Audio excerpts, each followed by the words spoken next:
নমস্কার বন্ধুরা, আশা করছি সবাই ভালো আছে। তো আজকে আমি আপনাদের সামনে ব্রেকফাস্টের একটা রেসিপি নিয়ে হাজির হয়ে গেছি। পাউরুটির পোহা রেসিপি আপনাদের সঙ্গে শেয়ার করে দেখাবো। চলুন শুরু করা যাক আজকের এই রেসিপিটা। দেখতেই পাচ্ছেন কড়াই গরম হয়ে গেছে, দিয়ে দিচ্ছি এর মধ্যে সাদা তেল। এখানে মোটামুটি 5 টেবিল স্পুন সাদা তেল রয়েছে। তেল গরম হয়ে গেছে, দিয়ে দিলাম কালো সর্ষে।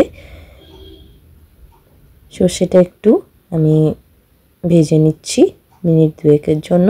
গ্যাসের ফ্লেমটা লো রেখেছি। এবার আমি এর মধ্যে দিয়ে দেবো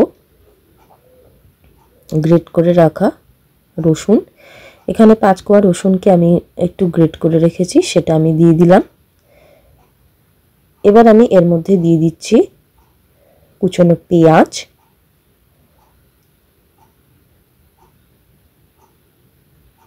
পেঁয়াজটাকে এখানে মোটামুটি একটা বড় সাইজের পেঁয়াজকে কুচিয়ে নিয়েছি।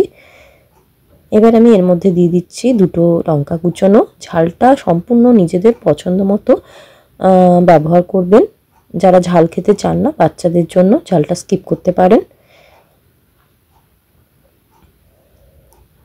এবার আমি এর মধ্যে দিয়ে দেবো একটা বড় সাইজের টমেটো কুচনো। একটু ভেজে নিচ্ছি, আর এই পর্যায়ে গ্যাসের ফ্লেমটা কিন্তু একদম লো রেখেছি। দিয়ে দিচ্ছি এর মধ্যে ক্যাপসিকাম কুচি। এই রেসিপিটা আপনারা তৈরি করে বাচ্চাদের টিফিন বক্সে দিতে পারেন। রোজকার একই খাবার থেকে একটু আলাদা খাবে তারা। দিয়ে দিলাম মটরশুঁটি। চাইলে আপনারা গাজর কুচোনোও দিতে পারেন এবং বিনসও দিতে পারেন।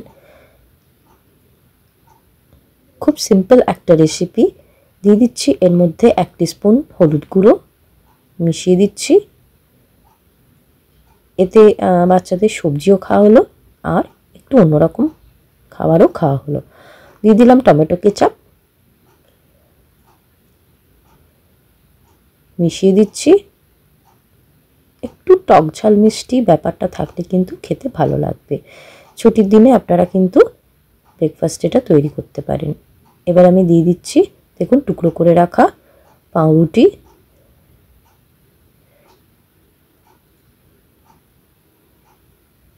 মিশিয়ে দিচ্ছি।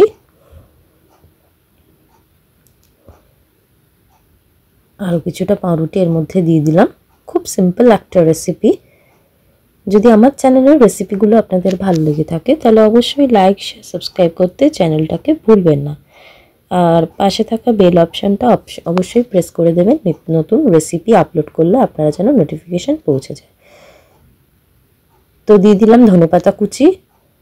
তো আমার এই ব্রেড পোহার রেসিপি একদম কমপ্লিট হয়ে গেছে। দেখতেই পাচ্ছেন আমি এটা সার্ভ করে দিয়েছি। অবশ্যই বাড়িতে একবার ট্রাই করবেন, আশা করছি আপনাদের ভালো লাগবে। ভালো লেগে থাকলে লাইক, শেয়ার, সাবস্ক্রাইব করতে চ্যানেলটাকে ভুলবেন না। তো আজকের মতো এই পর্যন্তই। সবাই ভালো থাকবেন, সুস্থ থাকবেন। ধন্যবাদ।